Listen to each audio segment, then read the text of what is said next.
WWE Bash in Berlin and NXT No Mercy. Dual review for you here today, live on SCW. Myself and NXT are in the hot seat. NXT, welcome to the show. And first and foremost, what was your favorite show of the two? I'll be honest with you, I actually have to say No Mercy. Surprisingly enough, I think, like we said this before in the predictions, I was expecting Bash to be a really good wrestling show with very minimal story stuff coming out of it. So I think in that aspect, I think I enjoyed No Mercy a little bit better. Yeah, I can see that point of view. I think I might have to agree with you on that one because, like you say, I think there's just a bit more sports entertainment, a bit more drama in the No Mercy show. Obviously, we go through some of the headlines on both shows quickly before we dive into the reviews.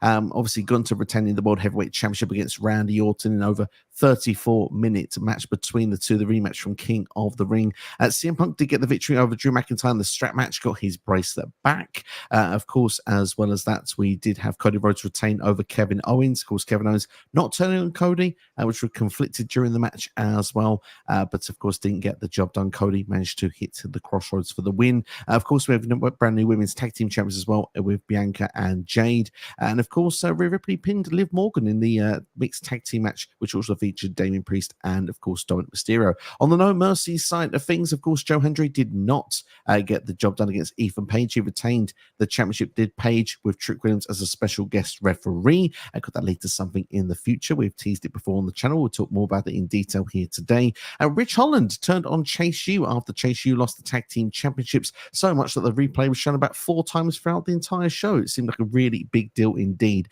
Zachary Wentz proving TNA can beat NXT, beating Wes Lee. And of course, then the rest of the champions all retained. Roxanne Perez retained the NXT Women's Championship against Jaida Parker. However, Giulia has made her appearance to NXT. As well as that, we have Oba Femi and Kelani Jordan retain the North American and Women's North American Championships, respectively. So without further ado, we're going to dive into it and get into our first review on the show. And what we're going to review first is Bash in Berlin. So without further ado, let's talk about Cody Rhodes defeating Kevin Owens to retain the Undisputed WWE Championship. As we mentioned a couple of seconds ago, NXT, Kevin Owens in this match had said about Cody Rhodes having a bit of a dodgy knee, of course, on the build-up here to Bash in Berlin on the tour that was done during the week. Cody had denied this, and it was only shown late into the match when Cody seemed to tweak that knee, and Kevin Owens didn't seem to want to take advantage of it. There was a moment on the outside as well, of course, where he could have done his patented prize fighter pop-up powerbomb on the apron. Again, he sort of refused to do it as well. Wade Barrett screaming at him, "What are you doing? What are you doing?" You can put him away. And of course, it would eventually cost Kevin Owens, of course, with some multiple crossroads from Cody to pick up the W. I thought this was a thoroughly entertaining opener for Bash in Berlin. Really enjoyed this match and really enjoyed the storytelling. Kevin Owens did not shake.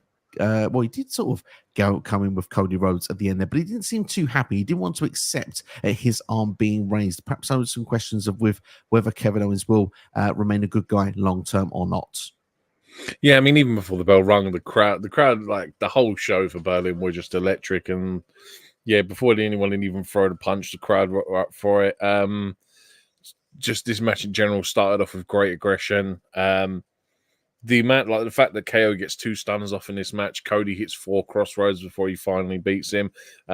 Kevin gets some great high impact moves. Do you know what I mean? And obviously, then you have the story of him debating whether to use powerbomb him on the edge of the apron, whether to go for the knee. It's just in general a very good storytelling match. It's a great way to open the show. Yeah, I mean, I can't really fault this for much, really. I mean, aside from the result, because obviously it's predictable. But again, like I said, with the predictions, we expected this to be a really good wrestling show, and this was just a great way to start off the weekend. This one. It summed up perfectly of being a great wrestling match. Obviously, 2 great in-ring competitors. It was actually the swanton off the top rope that was Kevin Owens' downfall at the end there before that final crossroads hit. But I completely agree with you. But great wrestling match. There was probably more storytelling in this match, I felt, than perhaps some of the other ones we got throughout the show. I do like the idea, where does it go to next? Obviously, Cody, in my opinion, seems to have friends at the moment, but obviously does seem susceptible for someone to turn on him. I don't think Kevin Owens is going to be that guy later down the line, but could this be sort of like foreshadowing the idea of perhaps of a future term from, say, I don't know, someone like a Randy Orton? I mean, possibly, but like the fact that they emphasized throughout the whole match that it had been 7 years since Kevin had won a singles title, That doesn't seem right. So he's not won a US title or an IC title in 7 years. I believe it could be true. I'm That's last time I remember him in insane. 2017 when he had the United States gimmick as US champion when he was So traded to SmackDown. I know he's come out and said that he doesn't want to win the IC title anymore because he's tied with Owen Hart. And he's said that I think that's a great thing to have, having the same amount of IC championship reigns as Owen. But 7 years, dude, they've got to build that, man. They've got to play on that. That's got to be his angle for his heel turn now, man. Because, man, I can understand for the last 4 years he's essentially been feuding with the Bloodline. But, dude, for even 3 years before that, this guy's never had a singles title. That's insane to me. It's crazy to me as well, and obviously I hope that changes at some point down the line as well. Of course, most recently had become a unified tag team champion with Sami Zayn, of course, after WrestleMania 39. That's, I believe, his last championship he's had in WWE, and of course he did go for the United States Championship earlier this year against Logan Paul. Also featured Randy Orton, by the way, which wasn't successful at the time. I'd like to see KO have one more run at the top. I think certainly would be someone who would be due that. Obviously his contract situation is still up in the air currently with WWE, of course, due to expire, I believe, around the turn of the year, perhaps even before. So watch this space with Kevin Owens. If I had to predict his future in the short term, I think he's finally going to get that win over the Bloodline. I think it's going to come in War Games. I think Cody will assemble a lineup here, which will also feature Randy Orton and, surprise, surprise, Roman Reigns against the new Bloodline. Obviously, Cody's next direction seems to be Solo Sikoa. Solo's been calling out the winner of this match for the last 2 weeks. I'm guessing that'll be the direction this upcoming Friday on SmackDown. Yeah, I mean, it could be. I mean, like, ultimately, unless they want to, like, kind of hold it off. I mean, I know Sammy came out on Raw last night and challenged Gunther for that world title, and Gunther's kind of brushed him off, but, you know, Sammy obviously has the point that he's the only guy that's beating him really for a title. But unless they want to try and hold it off for when possibly Sammy gets a world title and then they do it, and then just to play back on their NXT days, who knows? But that could be something to look forward to. It would be very exciting. I was so annoyed because I've seen that as well, detail. I've not watched Raw yet, but I've seen the detail that Sammy. So I'd done a small recording about Bad Blood, but I didn't have time to edit it. And because a couple of things have changed, the video will not go out, will have to be re-recorded. I had Sammy going against Gunther, so I'm really annoyed that it didn't come out before, because, you know, it's just like, that was seemed out of thin air, but hey, it is what it is. But going back onto this, I'm looking forward to the future direction of both characters. I think the match was really solid. For me, I'm going to say it's my favorite match, actually, of Bash in Berlin. I'd probably also have to agree with you. Like, it's my highest rated match of the night. And like I said, I thoroughly enjoyed it. Opening match. Like I said, the only downer is the result, but it was kind of predictable. Absolutely. What would your B-star rating for this one? I went with 3 3/4 for this one. Nice. 4 for me. I really enjoyed this match. Thought it was a hot opener. I really loved the final third of this match as well. Thought it was really, really good. Nathaniel in the house, thank you, Nathaniel, for your comments. As I think The Rock is the one to dethrone Cody. Would you agree with that? It's possible. I mean, dude, I think it's just with WrestleMania 40 and how that was originally meant to be booked. That kind of seems like that's something they could play off of, maybe. So who knows? It could be if they want to do Rock and Roman with the championship involved. It depends how long The Rock could be around. But Nathaniel, I think you could be right here. This one certainly looks like it would be a strong contender if you had to pick someone right now to dethrone Cody. Tinner's time in the house. Tin, hope you're doing well, my friend. Thank you for checking out the video. Hope you're keeping well. We'll move on in the meantime into the second match on the show, which saw us get new women's tag team champions, Bianca Belair and Jade Cargill, defeating Alba, Fyre and Isla Dawn. Bianca Belair was pretty much the victim, I suppose, for a lot of this match. She was the one being beaten down. Her hair was being used against her, it felt, until the hot tag was made to Jade Cargill. Eventually, these two would hit their tag team finisher, which the name escapes me at the moment, but I quite like the double team offense that they use. My only nitpick is that Jade Cargill didn't hook the leg when Isla Dawn was down, but hey, I guess she didn't need to. She got the free count. Yeah, this was considerably better than the Clash match. This was a lot more fluid. Dawn and Fyre's chemistry was so much better in this match as well. Even in general, both teams just show better chemistry and just in general put on a better match. And like, I think the most surprising for me was that they actually put the titles back on them. I know you predicted it, and I thought Alba, Fyre, and Isla Dawn would retain, it seemed kind of silly to take them off of it, especially like with Raw again last night, that they've had a number 1 contenders match. And they've won the number 1 contenders match again, so it kind of seemed a bit silly. And then, yeah, I think with how this match played out, they're really building to the fact that Jade has never been pinned. It's always Bianca that's been pinned when they've lost the match. So maybe that's what, again, there's something they're trying to build for when they inevitably split these two up in the future as well. Yeah, I mean, that's certainly an idea. Obviously, Bianca's also the one that takes all the damage. It's usually Jade that gets the hot tag, and obviously it is protecting Jade at this point. She's still fairly new to the game. I mean, she's had less matches than perhaps most people on the roster, so it's a good way to protect her in WWE of how they're doing things right now in the storytelling to what will be an eventual breakup. I now am feeling more confident this will be the WrestleMania match now, Bianca versus Jade. For those that are wondering if perhaps maybe it would have been Charlotte and Bianca, I'm guessing it will be Charlotte and Tiffany instead. Tiffany Stratton being the alternative match that they could do perhaps further down the line. It's interesting, like you said, with Alba and Isla, because obviously, yes, they've lost the titles, they've won the number 1 contenders match. I do feel, though, happy that they won that, though, rather than just losing these titles and going to complete obscurity. Obviously, they are getting booked a bit more consistently, actually, over the last few months in WWE after they were completely AWOL for 12 months on the main roster.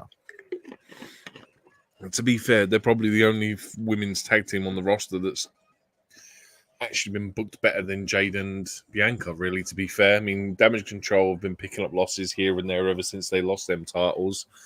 You've got this pure fusion core, whatever they're supposed to be. They're kind of trying to build themselves up to be a decent women's tag team, so we're waiting for that to happen. Katana Chance and Caden Carter just seem to be lost in oblivion at the minute, and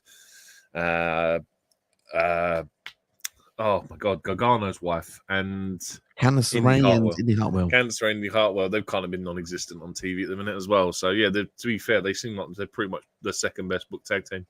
They are seemingly. It's good to see. And if they do this one more time, I do imagine that now Belair and Cargill would retain the titles again. But like you say, this was a better match. Like you say, more fluid, better chemistry between the four in the ring as well. And yeah, I mean, for me, I wouldn't say there's too much more to add to it other than this was just a solid tag team match. And for me, was the right result. And like I say, I think the long-term direction is WrestleMania for Belair and Jade, which they can hold those titles up until perhaps Royal Rumble, Eliminations Chamber season. Maybe that's when we can start seeing the breakup. And like you say, if Belair is the one that keeps losing, since she's the one that drops the titles, maybe Jay can say, look, I've had enough of this. My partner always keeps losing these titles for me. I'm the one that's actually doing the good job here, and it can build the WrestleMania match up like that. Yeah, agreed. What will be your star rating for this match? Well, I gave the Clash match a 3, and I felt this was considerably better, so I've gone with a 3.5 for this one. I like it. I've gone for a 3.25 for me. Yeah, I thought this was solid stuff. I really enjoyed it. I think that all in all, couldn't complain if I'm being honest. CD's in the house. Hope you're doing well, C Nation. Thank you for joining us. He's had a tough day today, but knows the stream will cheer him up. CD, you're with us now, my friend. Relax, sit back, and enjoy yourself some pro wrestling talk. We've got 2 shows to review, and we hope to turn your day around from this point onwards. He goes on to say that I think Bianca Belair should be a heel against Jade Cargill. I think that would be a lot better as well. But I have a feeling that Jade will be the one that will turn. Yeah, I mean, just the way Jade has been booked the past couple of years, she's kind of like in John Cena mode where it's really hard to book her as a heel now because she does so much work for WWE outside of the ring. And obviously, it's the same kind of thing as John Cena. So I agree, Bianca should be a heel. She hasn't been a heel since coming to the main roster, and I'm waiting for her to just use that hair whip. I mean, dude, I know we got a Netflix next year. Hopefully, man, if she's on Raw, then she's a heel. I just want to see her beating people down with that hair. It would be cool to see. I hope it does happen, CD. Time will tell if it does or doesn't. But we'll move on in the meantime. And speaking of whipping, we'll talk about a strap match for us next now. CM Punk defeating Drew McIntyre, despite being beaten up quite a bit considerably before the bell as well. Drew McIntyre quite cocky and arrogant in this match, which was a famous red light, green light fashion of the strap match as well. Of course, famously used for Eddie Guerrero and JBL back in the day. Quite a lot of the naughty strap matches actually had the red light, green light stipulation involved. And of course, CM Punk was one of those to get the victory over Umaga back in the day. But of course, CM Punk did get the job done here. Let's be fair, Drew got a bit cocky, let's be honest, of how this sort of played itself out. CM Punk actually in the end just used a bunch of GTSs to keep making sure that he actually hit each turnbuckle as he went along. And of course, the most important strap of all was the bracelet. Of course, Drew did have that on his wrist towards the latter stages of the match. CM Punk did retrieve the bracelet, which had his wife and dog's name on. Surprised that he got it back here, to be honest, at Bash at Berlin. I thought they would have saved that for Bad Blood. But hey, there must be another level to that story. I don't want to spoil Raw for you, but that bracelet has a very important role in Raw. You probably have an idea. I've not seen Raw as of yet. I've been away for the weekend. So I've done well to watch Bash in Berlin at No Mercy at this point, but hopefully it should be caught up the next time I'm with you. I say hopefully no one in the comments spoils it for you, but I'll try not to give it away. But yeah, this match in general, overbooked mess, which was what I was expecting. Punk got colour, which I was expecting. The only thing I didn't actually like was the whole uninterrupted rule, because it actually messes up the finish as well, because it's supposed to be touch four corners without being interrupted. So surely when Drew touches it and then Punk touches it, that's surely interrupting the four turnbuckles. Do you know what I mean? Like it was a very weird niche. Like everything else I thought was great. Like the red and green light I thought was a good way. So just as a visual representation for people to keep up to date with whether someone had pressed the turnbuckle or not. But it was almost too easy to break up the lights. Do you know what I mean? It was a case of, I've simply stopped him and just punched him. That's interrupted it. And it was kind of like this. That's my only niche thing about it, really. But otherwise, I thought it was exactly what I expected it to be. The result, on the other hand, was again like for the first three matches, and two of them for me were opposite of what I predicted. Like I had said, Drew was going to win this one because it just made more sense. But then you read today that they wanted Punk to get a win because he's been back since last November, still hasn't had a win. And this was it, essentially, just to give him a win in WWE. But yeah, man, it's just like I said, overbooked mess, and it did what it needed to do to further their part of the story next. Absolutely. I mean, the thing is, we both thought Drew would win here, and I think that we felt that it was one of those feuds where we could have built towards that CM Punk win in the final match. But I suppose in WWE law, which we should really realize, is that if you're going to do a best of three, it doesn't really matter the circumstances. WWE likes to have it one-on-one. So obviously it did make sense in that way for CM Punk to pick up the victory. And hey, I can't really comment with Monday Night Raw, so I will withhold that. But what I will say is surprised to see it, but pleasantly surprised. I thought the match delivered overall.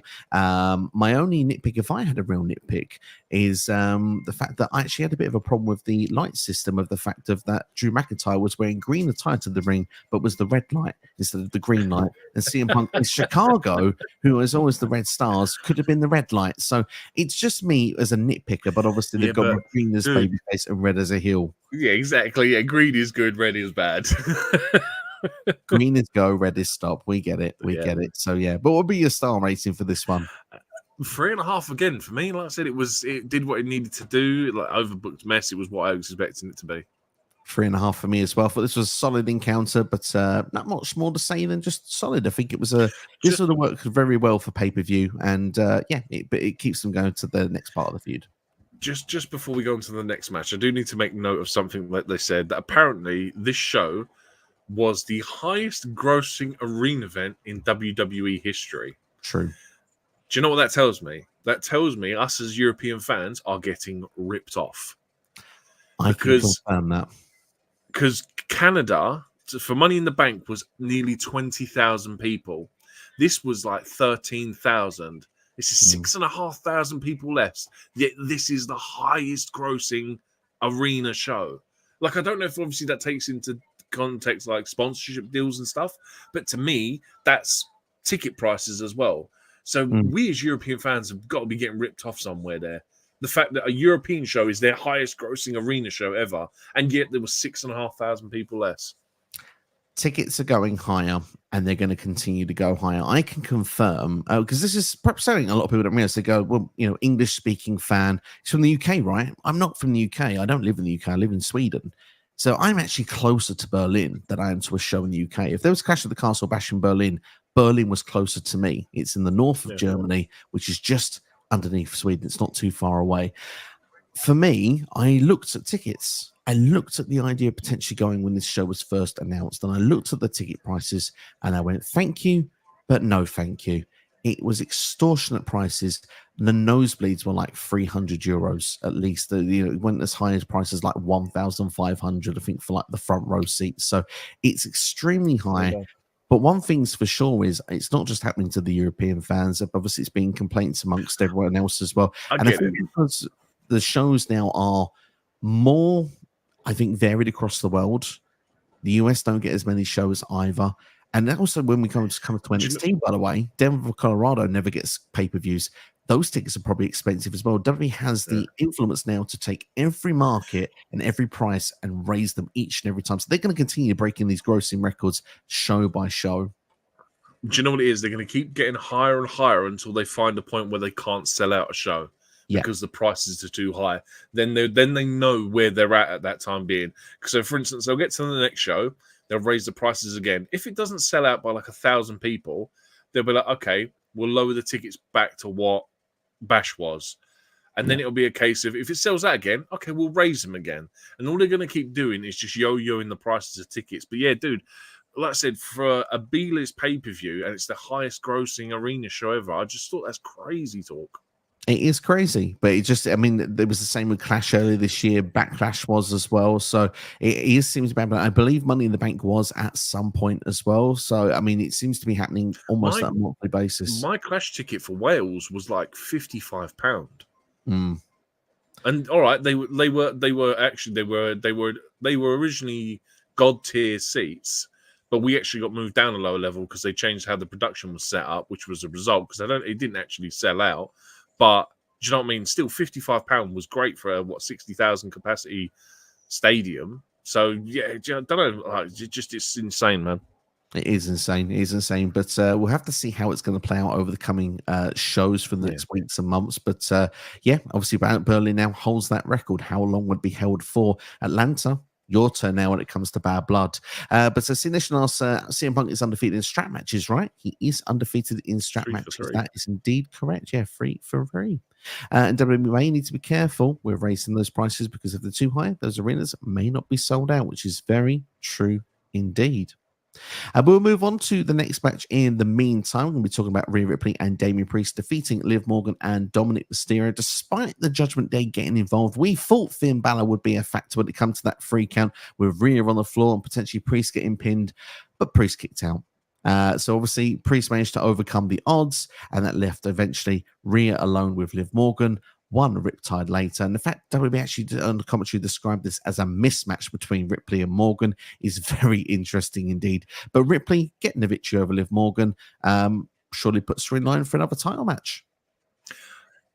Don't want to spoil Raw, but that might be the way they're going for it. I mean, they haven't actually officially announced anything, but do you know what I mean? That looks maybe like where they're going to go for it. Yeah, dude, just again another overbooked mess. Like not in a bad way, just like it was just pure chaos and fun, and you knew where it was going to be. It was just essentially going to be the Terror Twins absolutely destroying Dom and Liv, and yeah, just it was overbooked fun. I mean, just a bit of a nod to Liv Morgan. That insane crucifix pin that she hit was amazing to see, and yeah, just overall just another fun match. Like again, not really a storytelling show, but a wrestling show, really fun to watch. Absolutely, I would agree. I think this was, it was a fun watch. I think it was one of the weaker matches on the card, if I'm being brutally honest. But at the same time, I do feel that look, Priest and Ripley are your 2 top stars that you're going to push as 2 of the faces of the company. So it does make sense they win this match here. I do worry what is going to happen with this new Judgment Day and how long term this is going to be. But at the same time, you got to protect your stars. It's built some, storytelling direction moving forward. Like you say, Raw, some big stuff I assume has happened, as you've already hinted there. Look forward to checking it out, hopefully tomorrow. But yeah, for me, not what I predicted, but it makes all the sense in the world here. I'm going to go kick it off and say 2.75 stars for me. I enjoyed this probably a lot more than you did because I went with another 3.5 star. Like I thought it was just highly enjoyable. It was a crowd pleaser, and like I said, the German crowd just seemed to love it. So I went 3.5 again. I like it indeed. We'll move on then to the final match on the show, and then we've already reviewed one show. Gunther defeating Randy Orton to retain the WWE World Heavyweight Championship. This match, 30 minutes long. But I tell you what, this was a decent little match. I quite enjoyed it. The fact of all the multiple table spots that was involved with it, the chops that were involved. I love Randy Orton getting involved with the Mexican wave that was going on around the ring was quite fun. It looked like Randy was actually going to do a job as well on Gunther. The fact that he was actually targeting the shoulder for a lot of the match as well. Gunther wasn't getting the same sort of offense in all the time as he could do. However, we know the ring general always finds a way. And of course, he managed to get his patented sleeper on. Eventually was actually managed to wrap the legs around Randy as well. And eventually Randy would pass out. So Gunther does retain the World Heavyweight Championship. Ludwig Kaiser did get to do the ring announcement as well, so he was involved in Berlin in some fashion. This was the right result. Look, it's a clean victory for Gunther over Randy Orton after King of the Ring. It establishes as well Gunther being someone who will be a good World Heavyweight Champion moving forward, someone who's had the World Heavyweight title means so much to him in Randy Orton, someone who wanted to win it back as well. And this is, I think, the first time the World Heavyweight Championship has main evented a pay-per-view as well, or peeling, I should say. So I think it's going to be held with a lot of regard and credibility in the hands of the Ring General. I agree with what you're saying, but for me, I mean, don't get me wrong, having Ludwig Kaiser as the ring announcer is great. And you couldn't have booked two better guys to main event this pay-per-view because Randy is just so over at the minute. And obviously being in Berlin and having Gunther as the champion, it's the smartest booking. And like you said, the crowd were eating it up. However, for me, that's where this match ends because it was okay. But aside from the finish, I just generally thought this match was boring. Like they didn't go out of the way to do anything different that they hadn't done before. Like if you going back to the Clash match, I think the King of the Ring match, I think I actually prefer that more.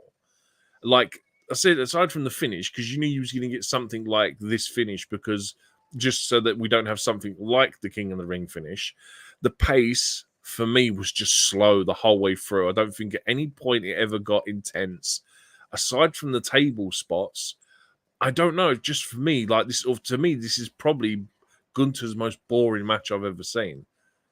And I don't mean to it's still a good match, but I don't know. I was expecting something. It's in Germany. Do you know what I mean? I was expecting them to go like I said. I think the crowd really made this better than probably what it would have been if it was an American crowd, because like the crowd was so neutral to both of them, but the match for me just didn't deliver.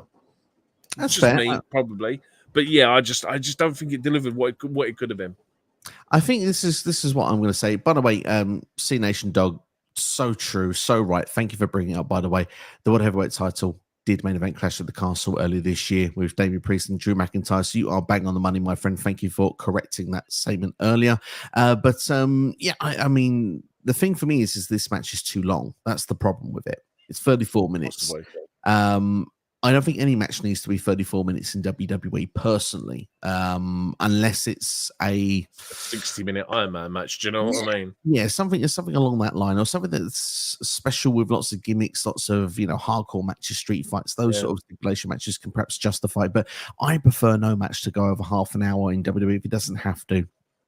I do think that the match was decent. The match is decent, but I'm going to agree with you with what you said there. Is that this is what I would say is that Gunther matches are so good. Gunther walking through the curtain is usually 4.5 star.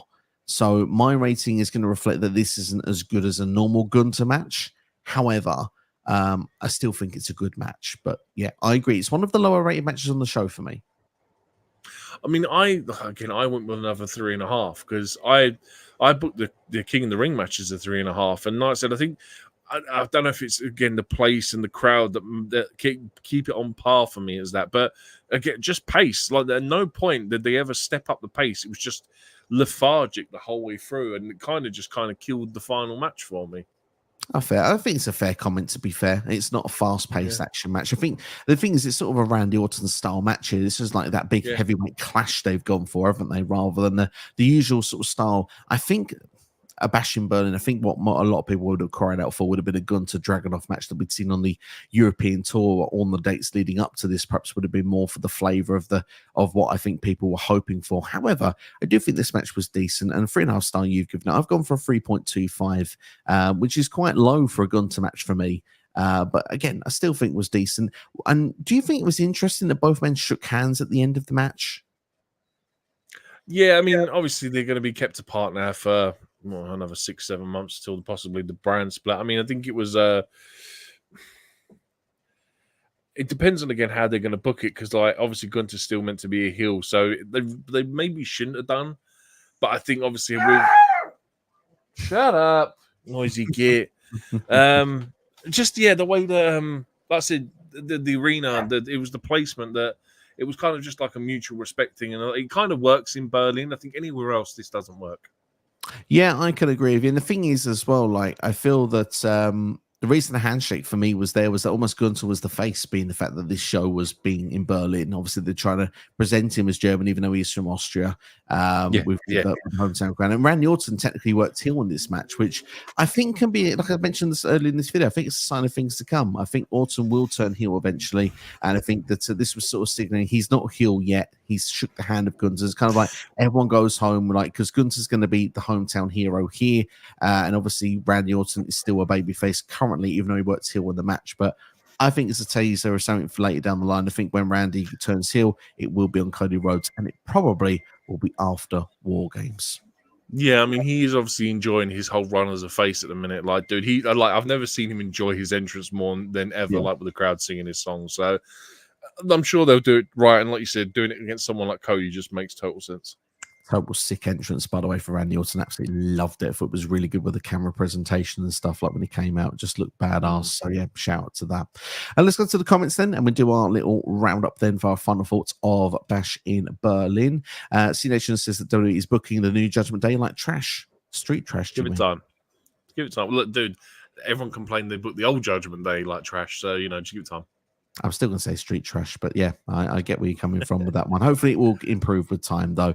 David Priest and Rhea Ripley are making the New Judgment Day look weak because it's 2-on-5. Exactly why I thought the New Judgment Day should have got the win here, just for the numbers advantage. But hey, it's what it is. It's two of the top stars of the company, and it's what they're going to do, I guess. But CD, going to have a bit of a nitpick. He thinks Gunther should have pinned Randy Orton because he still hasn't pinned Randy Orton's shoulders down. Is that an excuse for a third match? Possibly, but I think they just wanted to avoid the controversy from last time, which is why we were going to get something like this. I mean, I don't actually mind this finish. I actually appreciate it more. Like I said, it elevated the match more for me because I think it was the most exciting part of the match. Yeah, I would agree. It was the most exciting part of the match. I kind of see CD's point, and I kind of would agree. I think the 3 count would have been a nice way to have finished it, because it's like concluded, but at the same time to make Randy Orton pass out as well. I mean, it's still a definitive victory, so I can still settle with it. I sleep well, I guess, is where I'm going to go with this. But hey, let's go into our final parts then of Bash in Berlin before we move on to NXT No Mercy. So let's go with OMG Moment of the Night. The Bianca, Belair, and Jade Cargill win the tag team titles back. Honestly, wasn't expecting to see that result. Fair play to that one. For me, OMG Moment of the Night, I think has to be, CM Punk getting the bracelet back. Like I said, I was really convinced Drew was going to win the match. So the fact that CM Punk has the bracelet back for me will be the OMG Moment of the Night. Match of the night for you? Cody KO. Cody KO for me as well. Entrance of the night. I mean, it's arguably between Randy and Gunther, really, but I'll give it to Randy. I think Randy. I think the camera work for Randy's was awesome. So yeah, I was going to take it from me. MVP of the night. Berlin itself, the crowd, I think they were fantastic the whole way through. They delivered a great show. Like I said, they elevated a lot of the matches, and like I said, this was just, for me, there was a lot of, it was just like, I mean, I think my lowest rated match is 3.5 stars again across the board. So, dude, they helped maintain that for me. Certainly, indeed. I'm going to give because you give Berlin, I'm going to give someone else a shout. I'm going to give Wade Barrett a shout. I thought it was excellent on commentary throughout the night. Here we go. Yeah, him with KO, him with CM Punk as well. I just think that he elevated quite a few matches, I think, with his commentary. So I'm going to give a shout out to Wade Barrett. I thought it was absolutely superb on the night. I think he's going to be perfect for Monday Night Raw moving forward. You probably know more than you haven't seen the new commentary either yet. He's very, very NFL. Like, he sounds and feels like an NFL commentator. I look forward to seeing how that will work in the WWE way. Final rating out of 10 for WWE Bash in Berlin. I'd probably have to say a 7. I think, like I said, some predictable results, 2 shocking results, and some matches that, like I said, just I think could have been better. So I'll say a 7. 7.5 for me, easily digestible show to watch from start to finish. It's only 5 matches. Again, I like that format for WWE. I know some people wish there was more, but for me, I think it's perfect for these sort of styles of shows. So yeah, for me, I was happy all day long with this. No matches probably over exceeded expectations, but none of them were really under expectations either. So this is a run of the mill 7.5 from me. And let's go into the comments one more time from CD. And we're going to No Mercy. He says, I was shocked that Damian Priest and Rhea Ripley won. I thought that Dirty Dom and Liv would have won that match, as did we. But it didn't work out that way. If you enjoyed the video so far, hit that like button, share with a friend, subscribe to the channel as well. So close to 2,500 subscribers. So please help us hit that milestone here today. But hey, we're not just here to review one show. We are here to review 2. So we're going to go straight over to NXT No Mercy 2024. And obviously, we'll go into the first match immediately with this one. Nathan Frazier and Axiom winning the Tag Team Championships from Andre Chase and Ridge Holland of Chase U. There was mentions on commentary of friction potentially amongst Chase U. I thought was interesting as well, the fact that the other members of Chase U had the Champ U t-shirts was different to the 2 fighting in rings. So it kind of gave the idea that maybe there was going to be some friction somewhere in and amongst this match. So. Which I was expecting potentially that would have been Riley and Duke that would have been turning heel. Turned out instead was something a little bit different, because even though Frazier and Axiom had some miscommunication once again, they still managed to get the job done, pinning Andre Chase up after a Spanish fly from Axiom, followed by that really brutal looking Phoenix splash from Nathan Frazier. Always looks like he's not going to get the turn so well, but he always does it so well and actually gets over, hits the splash perfectly to get the 1, 2, 3. So Frazier and Axiom are your tag team champions again in NXT. But of course, Rich Holland, who was on the outside during this, didn't take too well. Obviously, he'd been accepted into this family, had been hugged. It was his championship, holding it like a baby, but yet he wasn't the one that lost it. So he was the one that turned on Andre Chase, putting him in a hospital bed, and also attacking, of course, the other members, Riley Osborne and Duke Hudson, on the floor. Fyre, how, of course, was crying as well, watching all this unfold. And of course, well, we don't know the story of Andre Chase. It was played a lot throughout the night. Rich Holland was interviewed backstage, but of course he sort of ignored it. So hopefully we get some explanation come tonight on NXT. Your thoughts of this opening match and the fallout? Dude, this match was absolutely killer. I think Frazier and Axiom are my new favorite tag team. And I think for me, the biggest compliment I can pay is Nathan Frazier is like my new Billy Kidman. He's like my dirty little secret that I just love watching to wrestle, because he's just, dude, he's so exciting to watch. This match was, honestly, the double teams and stuff that Frazier and Axiom were doing, just so much fun to watch. I mean, dude, even watching Andre Chase hit a Spanish fly off the top rope was insane itself. But I had no qualms with this match as well.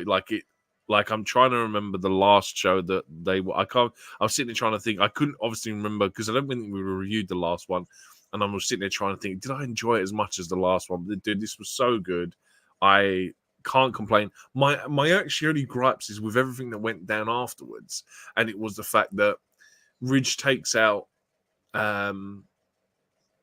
Riley and Duke with a punch to the back of the head. And then he DDTs Andre Chase for a table, and that justifies a gurney. And I'm like, it's not devastating enough for me to it's not that impactful that it goes, oh, he needs to go to hospital for treatment. Like, he's just had a tag team match where he's done a Spanish fly off the top of off the top turnbuckle. A DDT for a table is nothing. So yeah, I think that was my only actual downfall for it. Yeah, like I said, otherwise, I thoroughly enjoyed this match.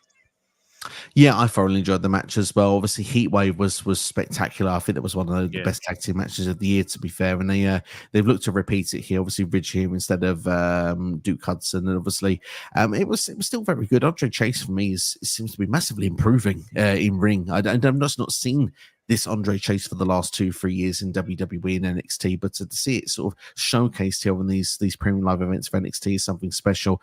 Axiom and Nathan Fraser, I have to agree with you, one of my favorite tag teams to watch as well. They need to be handled very delicately when they go to a Raw and SmackDown. I do not want to see them getting lost in the shuffle, stuck on main event each and every week. These two have a lot they could offer as a really exciting. They remind me like of an old schools like Rock and Roll Express Rockers style tag team back from the old days. So obviously they've got their new modern twist that goes with it as well, but I hope they go far. What I really also like as well here is that we've got some storyline breakouts. So Chase, you can finally break away here. We've got some fresh directions from both sides.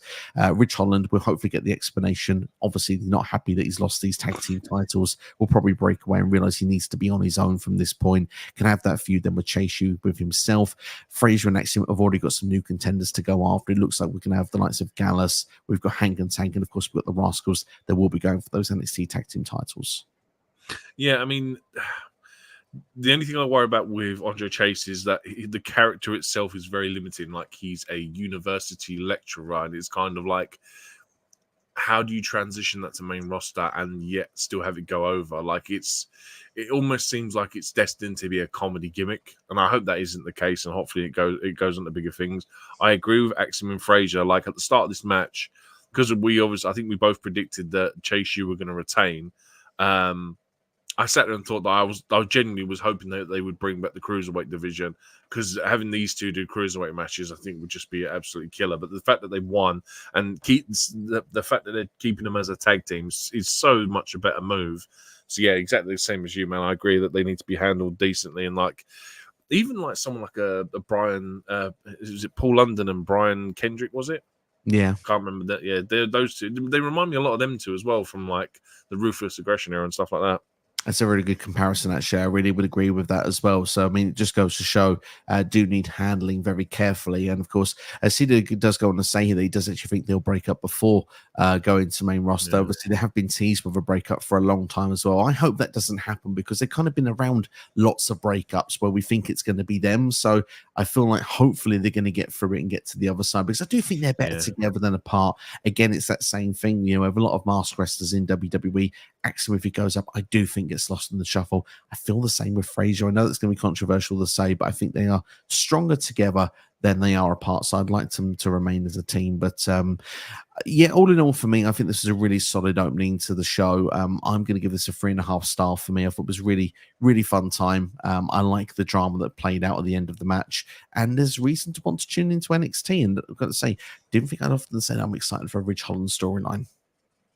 Yeah, I mean, for me, I went with a 4. Obviously, me being a big tag team nerd, I just, thoroughly enjoyed this. It was so good. So, just so entertaining, and a great way to open a show. Just get that crowd going, man. So, yeah, I went with a 4. 4 indeed. It's a good way to start off the show here. Let's go through CD's comments. Anyone else? We've got a few people watching, so feel free to drop your comments as well. It doesn't have to be just CD's comments. We can get your comments up as well. But CD, we appreciate your comments, so do keep those coming in. But he does go on to say, to start off with here, obviously winning the tag team titles caught him off guard for Fraser and Axiom. He thought they were about to break up, but instead it was Ridge and Andre Chase. Chase, you do always have short title reigns. I thought this one was going to be longer, but unfortunately it was a short one once again. Chase University always beats a babyface tag team to win those titles as well, and loses them right back to that babyface tag team. Seems to be a true story. They beat, of course, the D'Angelo family last time, of course, and that's when they lost it back to them as well.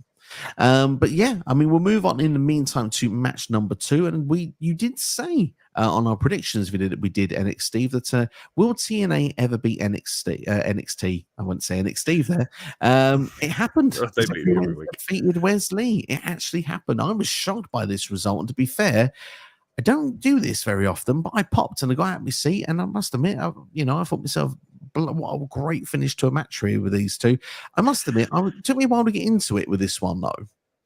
Yeah, I was the same. Like, I mean, dude, if we'd have done this post-emergence, I probably would have said Wentz winning, because I think having the X Division champion on a PLE not win, I think really would have downplayed Wentz and really would have harmed him. So, like I said, timing, unfortunately, is just one of the things where we've done it too early. But yeah, I would have probably changed my answer, because yeah, I'll admit it, it's very rare we get to see a TNA superstar win on here. But I was the same as you. Like, for me, these guys obviously know each other really well, and for me, it started off really sloppy. Like there was just no.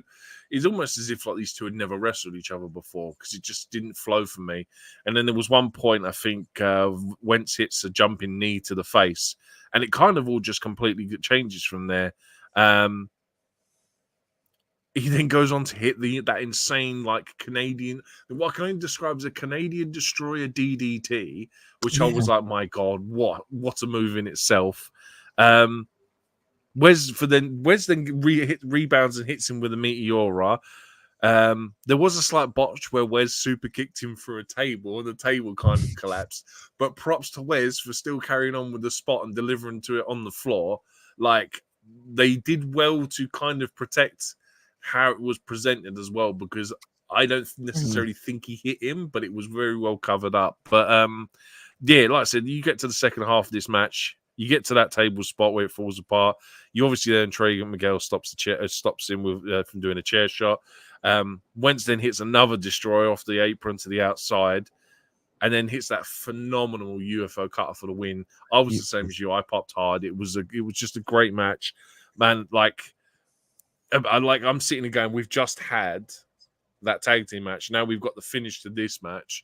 Just insane, man. And it was like, I'm like, dude, I need to watch NXT more often because this stuff is great.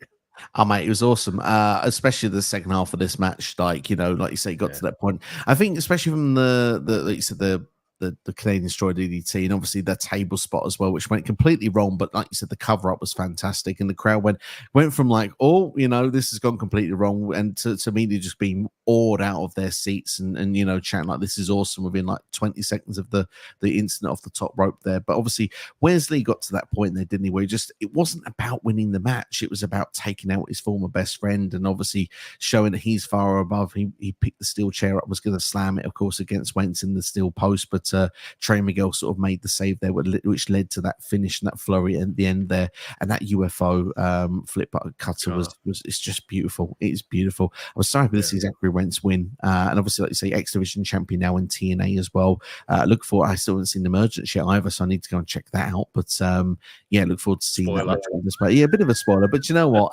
Ultimate X can never be spoiled. It's always a great match to watch. But what I found very interesting, obviously, Wesley lost this match, which, you know, turning heel and stuff, you think that this hopefully will send him more into the abyss and hopefully get darker and a bit more, you know, dare I say, more sinister. I think Wesley, we need to see the emotion of Wesley go, and we need to see a guy that's just completely ruthless moving forward. I think that's what I want to see for this character, because I see main event potential in Wesley going for the NXT Championship.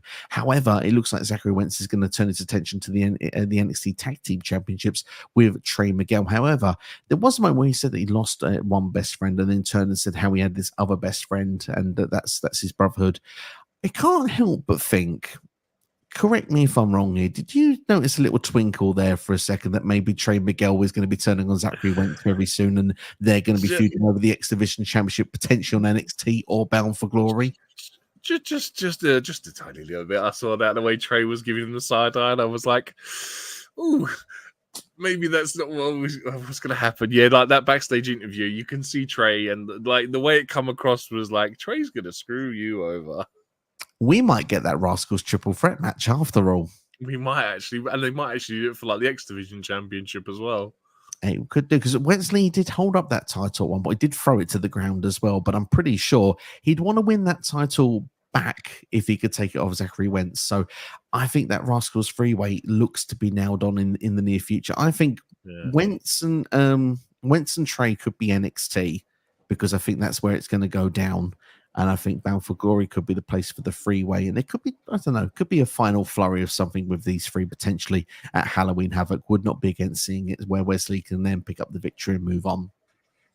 Yeah, I mean, dude, it's an exciting division to watch. Like, just how those three are going to evolve over the next coming months or however long it's going to be. I'm actually genuinely excited to see how that plays out, that one. Absolutely, indeed. What would be your star rating for this match? I went with a 3. What did I go with? I went with a 3.25, just because I felt like the first half of the match is really sloppy, and for two guys that have wrestled with each other and for donkey's years, just felt a bit off for me, and it kind of soured it. Otherwise, I did really enjoy the rest of it.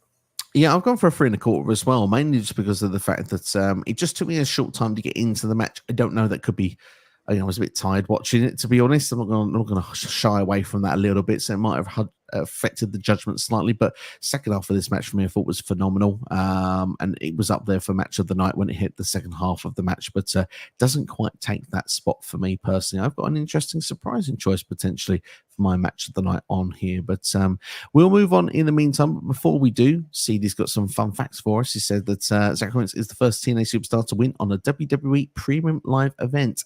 True story indeed. First TNA champion as well to do so, which is great to see. And of course, yeah, good to see him as X Division champion, but I'd like to see Mike Bailey get a longer reign. Maybe his contract is coming up. All speculation station. I think Bailey's contract is coming up soon. I was surprised he held the title for such a short time, but CD also speculating the idea of a triple threat match with the Rascals potentially at Bound for Glory.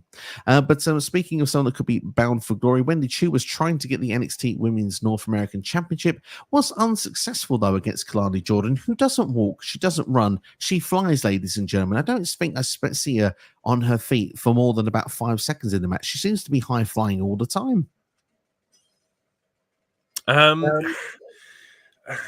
Yeah, I mean, did you look? You know my feelings with Wendy Choo, and I tell you what, I give props for this. It's not my favorite character, but in-ring stuff is really good. Agreed. And the problem I have is I feel that Wendy Choo as a character is more like my sleep paralysis demon than anything else, and it's kind of like, I find it really hard to get on board with the character. The fact she's still dragging around a pillow is just very jarring. But like I said, if you get her in the ring, she's actually really good. Obviously, there's like a slight botch in the turnbuckle and whatever. Again, I think this also suffered from its place on the card, because after you come off those two matches, like especially the opener, the finish to the match before, these two, like, I actually still rated this higher than what I was expecting it to, because I think the in-ring quality was there. And I just, like I said, I think it was just its unfortunate placement on the card that really soured this one for me. Ultimately, it's the right result. So, like, I mean, obviously, Tatum Paxley's got some sort of beef now. Like, both of them are, well, I don't know, they're both sleep paralysis demons at this point. I don't know where that's going to go, but like, to me, this didn't actually feel like this should have been on the card, because I think, like, this is my lowest rated match of the entire weekend, and it's no fault on their own, but like, I think this was 6 matches, wasn't it, this card? And yes, it's one match too many for me on this NXT card, and honestly, this could have been the one you could have taken off. I was surprised this wasn't actually the kickoff match, if I'm honest, just because of the fact that I think it had the least, not necessarily least story, but I don't know. It felt like the most least interesting story going into the show as a personal feeling. I'm kind of the same with you. Great makeup job though, by the way, for Wendy Choo. And I thought that she looked with the eyes really stood out, which I thought was quite a cool little thing for her character in the match. But I do agree, in ring they can both go. Kelani Jordan does impress every time she's in ring as well. I am sort of becoming more and more of a fan of her work at this. The more that I see her in ring, even though I do think maybe the high flying could be toned down slightly in places, just because of the fact it becomes less special if you're doing it all the time. But then what do I know? I'm a fan. She's a pro wrestler. She knows what she's doing. I do not. So, I'll keep my mouth closed, I guess. But at the same time, I think Kelani Jordan is improving anyway. I think that was the right result. I do think there was a couple of near falls where I actually bought into the idea that Wendy Choo could be winning. So for me, all in all, I have no complaints with this match. I think that it delivered, and it went slightly above what my expectation was. So for me, going to kick it off, 2.75 star for me. Dude, is that the same 2 3/4 I went with? Absolutely, indeed. There. We'll move on in the meantime then to the Men's North American Championship match. Oba Femi, he just can't be stopped, can he? Defeating Tony D'Angelo. Tony D, though, did hit a spear at one point. He didn't seem to be his closest near fall, but Oba Femi did overcome the odds by, well, pretty much destroying the whole family on the floor pretty much at one point. Of course, hitting a powerbomb on Tony D. Tony did kick out, but of course, 2 more powerbombs later, the last one being a sit-down powerbomb, picked up the victory for Oba. For me, I thought this was solid enough. I never really bought in Tony D'Angelo to winning this match personally. I think Oba Femi, the guy is a beast. Then, as Booker T said, he is the next big thing. I mean, that is big words and praise put onto Femi, but it's so true. The fact that this man can pretty much almost dance coming down to the ring, yet still look completely horrifying to who he's going to be destroying in ring, just tells you everything about Oba Femi. You look at the dude, and the dude's special. Yeah, I mean, dude, I think this is more a case of that this was someone that they can just put in with Oba Femi just to have a really good match, because I think these two big dudes doing big moves. Tony obviously, unfortunately, rolls his ankle at one point at the start, which kind of kills the pace for us, like a couple of minutes. But after that, they go back to doing what they were doing. Tony hits a physically impressive electric chair drop on Oba, which is obviously no easy feat compared to the size of Oba Femi. Oba pulls a crowbar as well. And for one point, I thought, have we got the character roles switched here in this match? But yeah, Tony D, unfortunately, although he gets the kick out of the powerbomb initially, another 2 powerbombs later, Oba picks up the win. It's the right move. I said in the predictions that this is kind of below, I think, what Tony D'Angelo should be doing. He should be in the main event scene for me. And I don't know why, because he's kind of been here. He's done that. Do you know what I mean? This guy should be in that phase now where if he's going to go up to the main roster, he needs to be in contention for the NXT Championship before he goes up to, if he eventually gets called up. So, like I said, I think this is a case of putting someone in with Oba who can have a really good match. Yeah, it felt like that. It felt like, because they were going through D'Angelo, people that he's put away, obviously, and a lot of the people, it was quite impressive that he's put away kind of a lot earlier into his run. Obviously, Tommaso Ciampa was being one of them that was being mentioned, of course, and look, there's a big deal, but I do feel Tony's stock has dropped a little bit in the last 6 months or so. That's just my personal feeling on it. But Oba Femi, though, did feel like a believable opponent to have, but it's just, for me, at the same time, my head says Oba's keeping this title as long as he wants it. It's not a case of who's going to defeat him for it. It's when he's bored and wants to move on to the next title. I think CD almost says it best down here. It reminds me of when Gunther's run as IC champion. Feels the exact same. I don't know when Oba is losing this title, because honestly, he could even keep it past WrestleMania weekend. There is enough people at the moment in the NXT Championship picture. Obviously, Ethan Page is your champion. Of course, spoiler alert, if you've not got to the end of the video and not seen the show yet, although you're watching a review, you probably should know better. But at the same time, Ethan Page is there. Pete Dunne is currently in the mix in NXT as well. Wesley is someone that's being established for that position as well. I feel Oba, at the meantime, could just carry on as North American champion. He's doing a great job of it.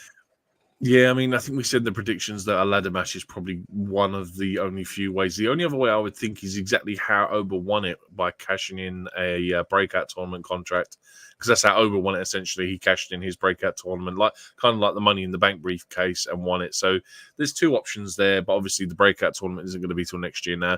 And the ladder match, I think they classically hold for WrestleMania weekend. So by the looks of it, he's going to have it for a very long time. I think so indeed. And all I'm going to say now, personal request, Sean, if you're listening, sure he's an avid listener, give us Oba Femi versus Javon Evans for Halloween Havoc, please. I have a feeling that would be an absolute banger of a match to watch. So I think that would be a good one to do. So hopefully that could be Oba's next challenger. We'll go into the comments, but just before we do, what was your star rating for this match, by the way? 3.5 for me. Like I said, it didn't really break the bank, but it was just 2 big guys beating on each other, really, which is always entertaining. 2.75 for me, a bit lower down the scale, but like I said, a believable opponent on paper. This is probably the best way to put it, but not believable in my head when watching. I always believed Oba was winning, so for that reason, I couldn't buy into any of the other near falls. However, Oba did a great job of the fact of making it look like that Tony was probably his toughest opponent to date. Into the comments we go then. Oba Femi's run reminds us Gunther, as CD had said before, but he can see the Tony D'Angelo family being called up to the main roster very soon. Potentially, yes. I think the problem with the D'Angelo family, I think Tony and Stacks have been ready for quite a long time, but actually the fact they've got new members a part of the family as well. Are they ready for the call up, or do they need to sort of like establish those characters a bit more before the whole family can be brought up to the main roster? Yeah, if they're planning on bringing them all up, but then again, it's not the first time we've seen a faction come up where some of the members don't come up. I mean, when they brought up Legado del Fantasma, Elektra Lopez was famously not brought up, and they ended up replacing her with Zelina Vega. So You don't want to see it, but there was always a chance that they could just bring Stacks and D'Angelo up and leave the two back in NXT. So you never know. But like I said, if they're not planning on bringing anyone up to maybe Mania, there is time to hopefully develop them. And if they are going to bring them up or break them up, you've got enough time to do it. Do you think Giovanni Vinci would be a good fit for this group? I mean, dude, Friday would be a good tell for this one. I mean, like, he has the look and the aesthetics of it, but I mean, this is the same character they were still trying to get over originally when they split up Imperium. So I'd rather them give him a chance as an individual first before they go whacking him in another faction again. And we're getting that smiley Vinci again. When he's getting into the ring. Pose for the picture probably. And stuff, yeah. Get him in the D'Angelo family with D'Angelo and Stacks, and get the other two can do a bit of work still for the family in NXT when they're ready. Bring them up later down the line. Maybe it's the best way to go. But I think, CD, you could be onto something there. The D'Angelo family, potentially next year's draft could be the place for them. He agrees, though, that D'Angelo not feeling as big as he used to. He can see Wesley being the one to dethrone Trick Williams for the NXT Championship. I guess it's after perhaps Trick defeating Ethan Page, potentially. We'll talk about that more later on in the video.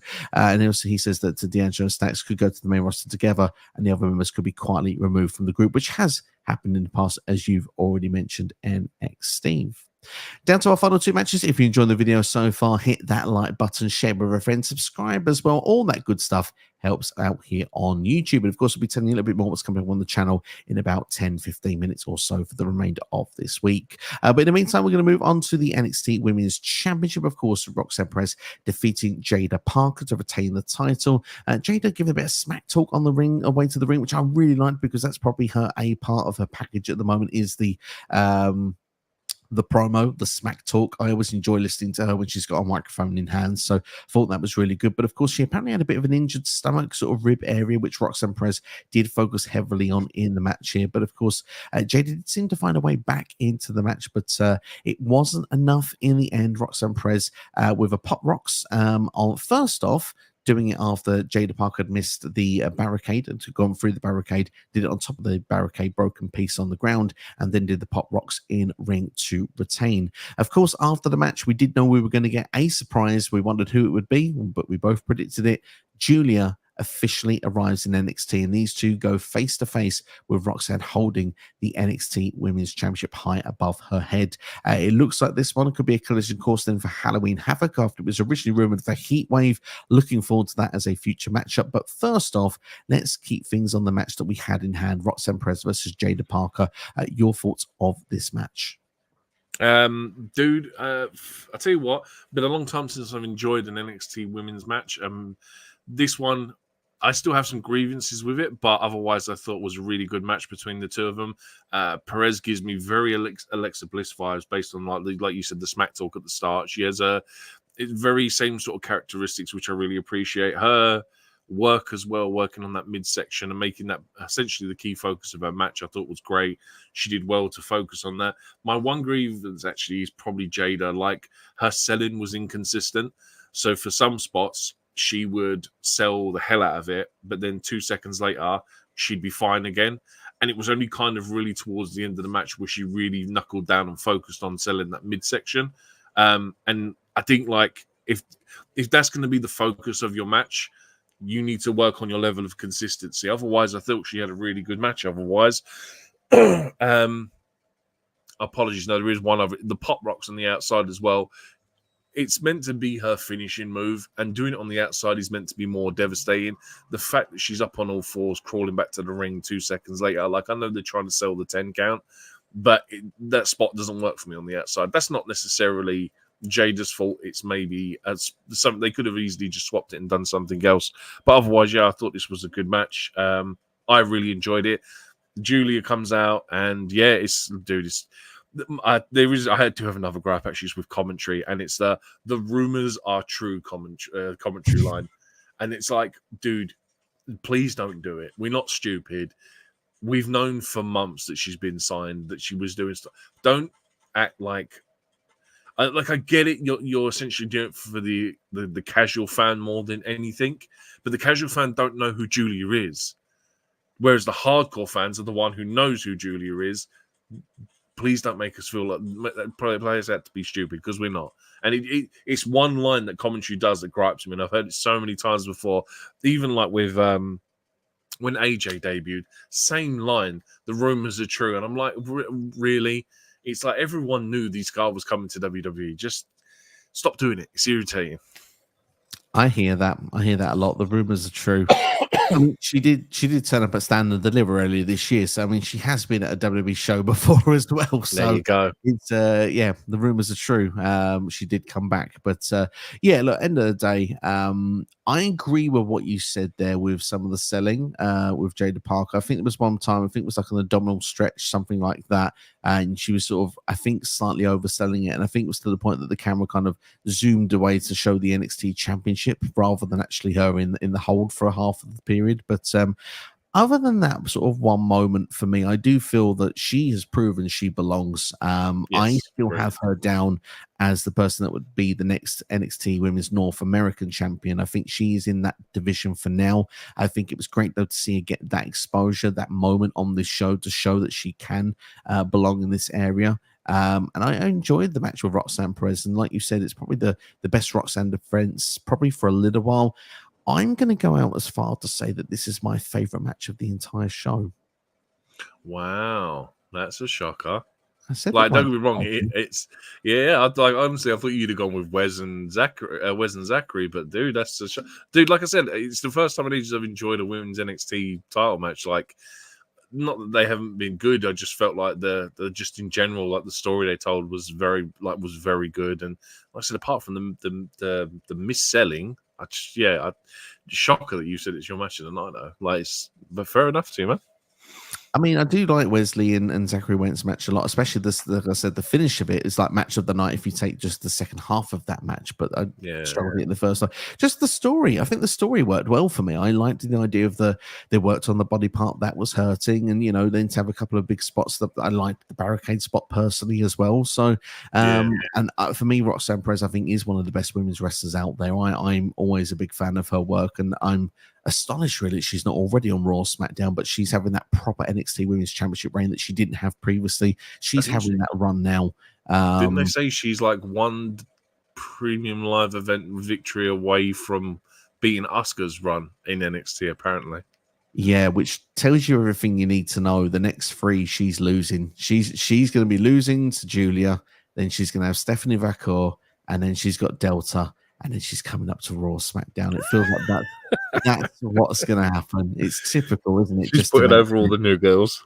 She's going to put over all the new girls. But, I mean, if there's anyone that's going to do it, Roxanne Perez is the established name to do so for sure in NXT. She's been a hell of a champion to this point. But and I'm really excited to see Giulia in NXT. I've been looking forward to her arrival for a while. I've not been too familiar with her work, but I've been familiar with the hype. So that hype is enough for me to be excited for this match. And, hey, if the rumors are true, give us this match at Halloween Havoc, and I foresee a new NXT Women's Champion on the horizon. But for a star rating for this match, I have gone for 3.5 stars. Went straight exactly the same, 3.5 stars. 3.5 star for me, 3.5 star for you, 3.5 stars for everybody. We've got C Nations asking if Jaida Parker is a babyface or heel. Heel, she is a heel at the moment, but I think in this match she was meant to be the face. Yeah, in this match she was the face, but I think it's because Roxanne Perez is more of a heel. It was heel versus heel.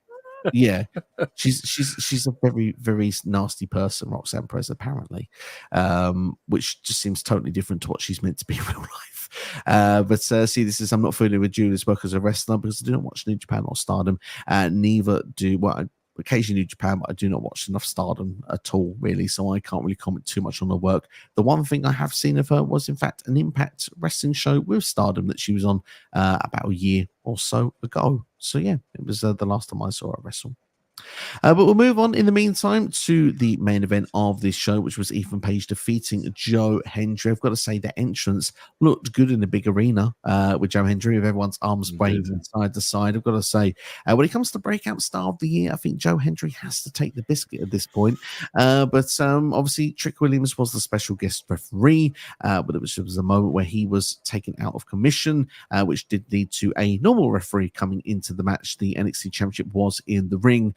Ethan Page hitting a DDT on Joe Hendry onto said championship. The referee was going to count to 3 as the fact that Ethan Page didn't use it officially as a weapon, more the fact that the DDT just happened to occur on that part of the mat. I don't know.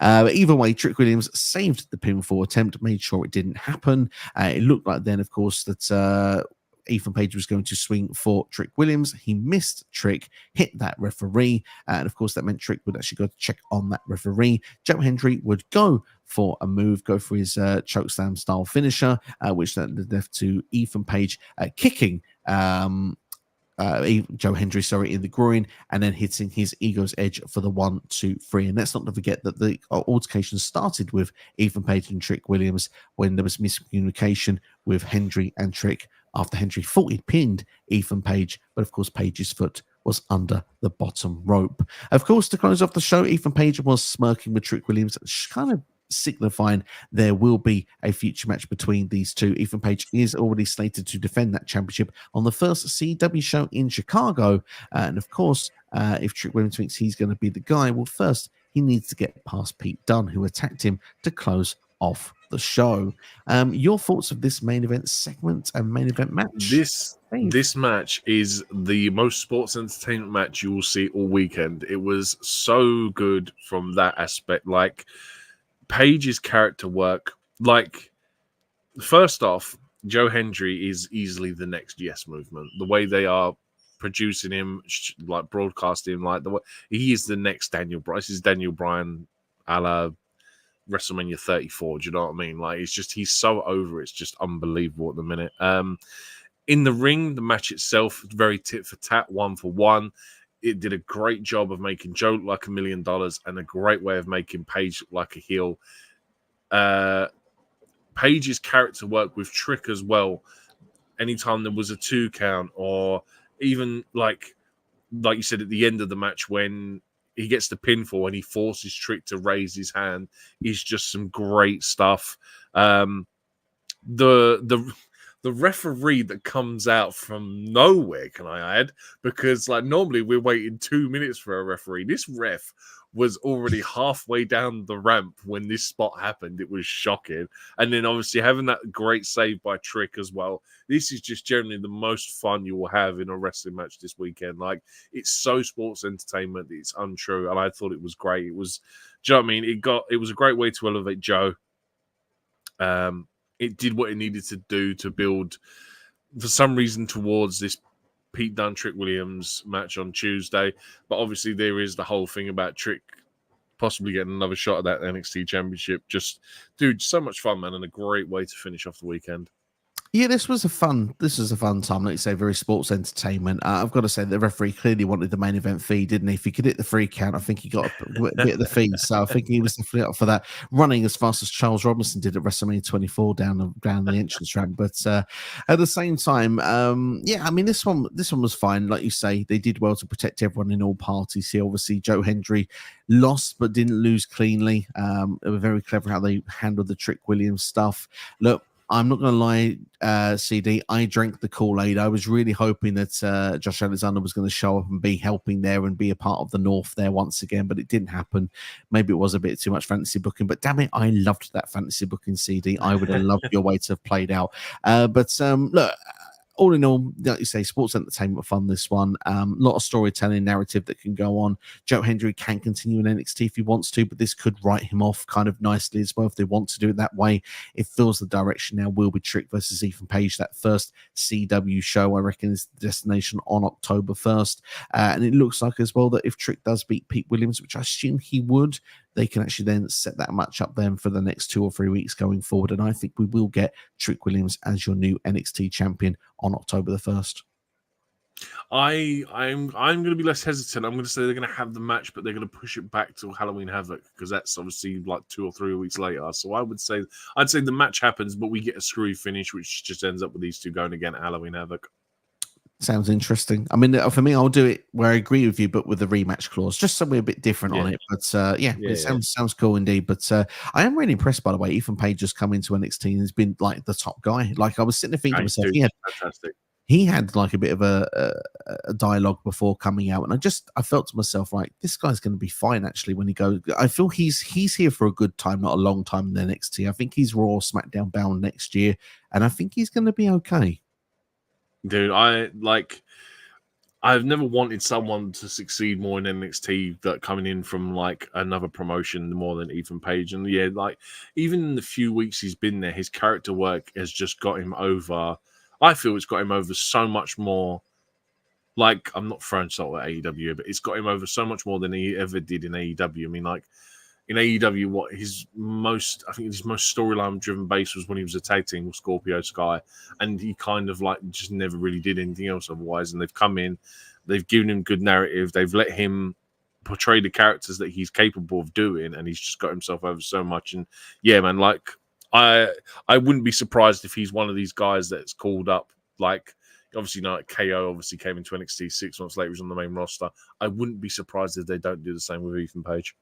I wouldn't be surprised either. I think the guy's doing really, really well. And like you say, for the same, really, the real hope for success for him because of the fact that I was a big fan of his work in Impact Wrestling back in the day. And when he left for AEW, I was like hoping he would become one of the top dogs there, but didn't quite work out. Obviously, like you mentioned, his time with Scorpio Sky, mainly having heat from Dan Lambert, really was mainly what was their moment at the time. As soon as Lambert left, they kind of just dropped the team like a bad habit, unfortunately. But look, he's now got his time to shine in NXT. He's taken it with both hands. He's been an incredible time there so far for him. He's really getting to different levels, and I'm excited to see where it's going to go. And even if his title run does only last for a few short more weeks, I think what a hell of a start he's had to his career in WWE, and absolutely. I think that he will continue to do good things. I can see him, like I say, still being involved with Halloween Havoc in the main event. I can see him being a part of the deadline match. He's set really for up to next year for the Royal Rumble. Then, if you want to call him up, then, or if you want to wait till after WrestleMania. Speaking of the Royal Rumble, Oba Femi's the dude I want NXT really to call up for the Rumble next year. I think he'd be awesome to have in there. Like, who's this dude?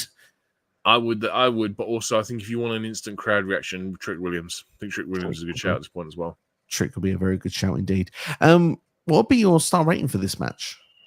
I was very generous. I went 4 out of 4. I gave this a 4 stars for me because I thought it was the best sports entertainment match of the weekend. It was a great way to finish the show, and I just thoroughly enjoyed it. Nice, 3.25 for me. I think that I enjoyed all the storyline narratives of it. I thought it was a solid match. I think it did everything it needed to do, on there. And of course, it had the song as well, which the crowd was singing along with as well. Today, though, I won't be. But apparently as well, CD says that don't think we're getting that North reunion. Apparently he says that Paige and Josh Alexander may not have been on the best terms since Ethan Page left TNA. I have seen an interview with Josh Alexander said, though, that he does wish Ethan Page well. So I don't know what's going to be right or wrong with that one, but I suppose time will tell. I hope we do get it one day. That is for sure. But let's then wrap up our things then for NXT No Mercy. So first off, going to ask your OMG moment of the night. The Andre Chase Spanish Fly for me, I just was not expecting. And the fact Axiom tries to hit it a couple of minutes before and then Chase decides to do it instead, it was just great. Zachary Wentz winning. TNA guy winning. Over NXT wrestler, I think for me is the one. I really didn't expect that result. I thought that Zachary Wentz was going to be Marty Jannetted, and that really didn't happen. So fair play to him for that one. Match of the night. Axiom Frazier versus Chase U, dude. Tag team wrestling is my thing. I love this. Just thoroughly entertaining. Was my match of the weekend. I enjoyed this the most out of everything that was on TV. We'll do that in a minute. I like that. I'm going to answer that in a minute as well. For me, whether it's match of the night, but it's my favorite match of the show is Roxanne Perez versus Jaida Parker. I thought it was a solid match between the two girls. Really like the storytelling throughout the match as well. I love the old school just playing on the body part. I know that you usually get that in matches, but I really thought that it was sold home on this one, a really heavier than perhaps we do see in a lot of other matches. But my match of the weekend goes to Cody Rhodes versus Kevin Owens. I think that was probably the best match of the weekend for me. Entrance of the night on NXT for you. Joe Hendry, silly question. Silly question indeed. Shut it. Maybe we're singing along with Joe Hendry, I think there. Has to be Joe Hendry. MVP of the night. It was a lot harder to choose. I ended up just going with Ethan Page because I think without Ethan Page in that main event, He done his best to ultimately make everyone else look like $1 million in that match. So I want Ethan Page. NXT MVP of the night for me, I think, is going to have to go to Ridge Holland. I think the fact that they made such a big deal of that turn as well.